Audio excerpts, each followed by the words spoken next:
years old ka pa lang, nakabuo ka na ng 5 million pesos. Nag-start po kasi ako ng business ko po nung bandang high school po ako noon. Kwento po nito is nagko-commute po ako pa uwi po sa bahay. Kada uwi ko po is meron pong mga tricyclean at meron po nagbebenta po sa gilid. Meron po ako nagustuhan po doon na sapatos. Kaso nasa 1,000. So ang ginawa ko, pag uwi ko sa bahay, is-search ko po agad sa aking computer kung magkano ba ito, baka mas mura sa online. So nung sinearch ko, nakita ko, aba, 2,000 pesos. Eh sa labasan, 1,000 lang eh. Pinicturean ko po, pag uwi ko po, pinost ko po sa Facebook ko po at binibenta ko po siya ng 2,000 po din. At doon ko po natuklasan yung mga bandang 2016 po to 2017, doon po ako nag-build po ng online store po using Shopify po at doon ako nag-e-commerce at doon ko po nakita yung first 5M ko po. Please welcome our special guest for today, Franklin Miano! Hi, I'm Franklin Miano. I'm the owner of 10 businesses here in the Philippines. Ano ba ang magpapayaman talaga sa atin? Diploma o diskarte? Paano ka gumawa ng personal brand na hindi mo na kailangan maglabas ng ₱1 sa personal pocket mo? Kumbaga magiging self-sustainable na siya. Ako yung may-ari. Okay. Hinahire kita sa editor. Okay. Edit mo videos ko. Okay. 20,000, 25,000 a month. Okay. Tapos nag-hire ka ng ibang tao. Oo. Binayaran mo siya 5,000. Okay. Gumawa siya ng content. Si Franklin Scammer, binayaran ako ng 5,000. Meron gumawa ng cartoon. Nasa jeep ako. Cartoon na, nasa jeep ako. Oh, may ganun?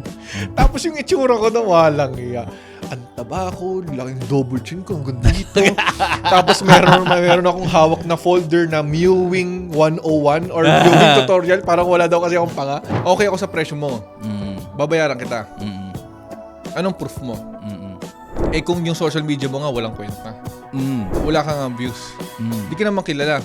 Tapos tutulungan mo ako sa social media ko. Kung nag-focus na lang ako dito, 10 times yung output ko. Kaso, gusto ko i-start to. As an entrepreneur, ang nagugustuhan mo kasi dito yung journey mo. Hindi lang yung pera. Pera is just the reward. So kung ako, gusto kong sumikat, mas nagkaroon ako ng haters. Ibig sabihin nun, it's working. Kung wala kang haters, hindi ka pa masyadong malaki. Gusto ko magnegosyo, Coach Frank. Kaso nag-aaral ako. Mag-drop na ba ako? Sinasabi ko sa kanila, dumiskarte ka, pero ito yung gawin mo. Ako nag-drop ako. Hindi ko yung sugar ko, nag-drop ako. Pas naging dumami pa pera ko, simula nag-drop ako. Dapat you're always be a student. Kailangan kang willing matuto at willing lagi kang curious. Okay. Kasi yung curious ka, matututo ka. Okay. Kung natuto ka, siyempre i-implement mo. Kailangan mo gawin kung anong gusto mo. Tama. Ginawa ko naman. Yun yung point na yun. Pero siyempre, meron din na hindi naman porkit ginagawa mo yung gusto mo, ibig sabihin tama na yun. Di ba? Life is just a game. Di ba?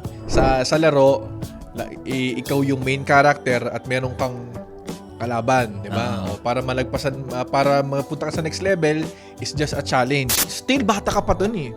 Pag less than 30 ka pa, bata ka pa nun eh. You have all of the time na mag-take ng risk. Kasi kung nag-take ka ng risk, worst case scenario, mag-fail. You're chasing 10 rabbits at a time. You will chase none. If you chase one rabbit, makukuha mo.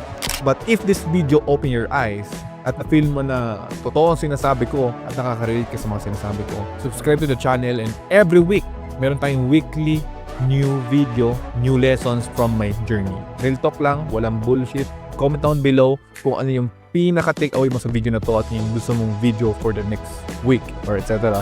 And remember, choose character over cash, choose growth over glory, and choose peace over profit. Yes, this is Franco Miano and I'm back.